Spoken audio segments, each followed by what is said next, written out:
నమస్తే, నేను Maruthi Ram. One voice న్యూస్కు స్వాగతం.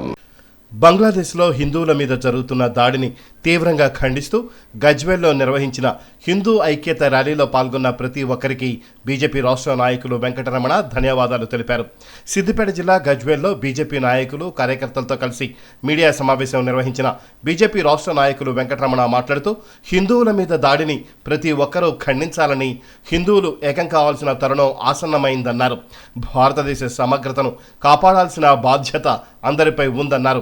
బంగ్లాదేశ్లో హిందువుల మీద దాడి ఒక కుట్రలో భాగమన్నారు. భారతదేశం విచ్ఛిన్నం కావడానికి కుట్రలు పన్నుతున్న దుష్టశక్తుల పట్ల అప్రమత్తంగా ఉండాలన్నారు.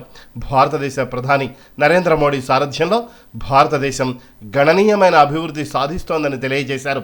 హిందువులు అందరూ ఐకమత్యంతో ఉంటూ ముందుకు సాగాలన్నారు. హిందువుల జోలికొస్తే చూస్తూ ఊరుకునేది లేదని, హిందువులకు పూర్తి మద్దతుగా బీజేపీ నిలుస్తుందన్నారు. ఓకే, మీడియా మిత్రులందరికీ నమస్కారం. ఈరోజు మన పొరుగు దేశమైనటువంటి బంగ్లాదేశ్లో జరుగుతున్నటువంటి హిందువుల మీద జరుగుతున్నటువంటి దాడులు అయితే ఉన్నాయో, ఈ దాడులు ఒక కుట్రపూరితంగా హిందువుల యొక్క మానవ భంగాలని, ఆత్మగౌరవాన్ని, వాళ్ళ యొక్క ఆస్తిపాస్తులని ఇవన్నీ దోచుకోవడము ఒక సిస్టమేటిక్గా ప్లాన్ చేసి దాన్ని ఇంప్లిమెంట్ చేస్తూ ఉన్నారు. దానిలో ముఖ్య పాత్ర వహిస్తున్నటువంటి జమాతే ఇస్లామీ అనేటువంటి ఒక ఆర్గనైజేషన్ అయితే ఉందో, ఈ ఆర్గనైజేషన్ పెద్ద ఎత్తున కుట్రపూర్తిగా చేస్తుంది అనేటువంటిది మనకు తెలుస్తూ ఉంది. ఇది ఒకటే కాకుండా హిందువుల మీద దాడిలో కాకుండా ఈరోజు బంగ్లాదేశ్లో ఉన్నటువంటి ఈ అనిశ్చితికి కారణమైనటువంటి పార్టీలు, దేశాలు, ఒకటి పాకిస్తాన్, ఐఎస్ఐ, అలానే అమెరికా, అలానే సిఐఏ అటువంటి ఆర్గనైజేషన్స్. భారతదేశం ఈరోజు ప్రపంచంలో 3వ ఆర్థిక శక్తి ఎదగబోతూ ఉన్నది.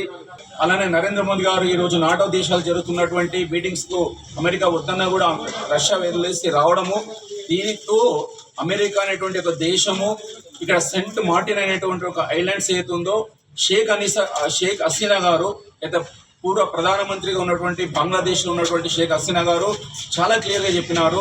సెంట్ మార్టిన్ అనేటువంటి ఒక ఐలాండ్స్ను అమెరికా అడిగింది, అక్కడ వాళ్ళు బేస్ చేసుకుంటా ఉన్నారు.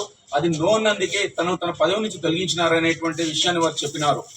కాబట్టి మనం చూసినట్టయితే ఈరోజు ఈ యొక్క సౌత్ ఏషియా అనేటువంటి ఒక ప్రాంతంలో పెద్ద ఎత్తున ఇటు అమెరికా, ఇటు చైనా, ఇటు పాకిస్తాన్ వాళ్ళు ఇన్వాల్వ్ అవుతూ ఇక్కడ ఎటువంటి ఉన్నటువంటి ప్రభుత్వాన్ని కూలగొడుతూ, అక్కడ దేశాన్ని విచ్ఛిన్నం చేస్తూ, ఆర్థిక వ్యవస్థను విచ్ఛిన్నం చేస్తూ, అక్కడ ఉన్నటువంటి ప్రజలు పర్టికులర్గా హిందువుల మీద, మైనారిటీస్ అయినటువంటి హిందువుల మీదనే పెద్ద ఎత్తున దాడులు చేస్తూ ఈరోజు భారతదేశానికి పెద్ద ఎత్తున ఒక ఛాలెంజ్ అనేటువంటి విసురుతూ ఉన్నారు. దీన్ని ప్రధాని నరేంద్ర మోదీ గారు దీని యొక్క పెద్ద ఎత్తున సైలెంట్గా ఎటువంటి హంగామా చేయకుండా దీన్ని ఎదుర్కొంటున్నారు. దీనికి హిందూ సమాజం కూడా భారతదేశంలో పెద్ద ఎత్తున రెస్పాన్స్ ఇస్తూ ఉన్నది. ప్రతి చోట ర్యాలీలు, ధర్నాలు ఇవన్నీ చేస్తూ ఉన్నారు.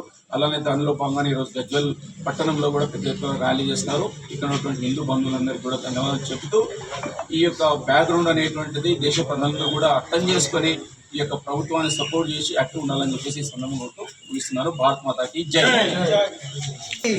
భారత్ మాతాకి భారత్ మాతాకి వందే వందే వందే వందే భారత్ మాతాకి భారత్ మాతాకి.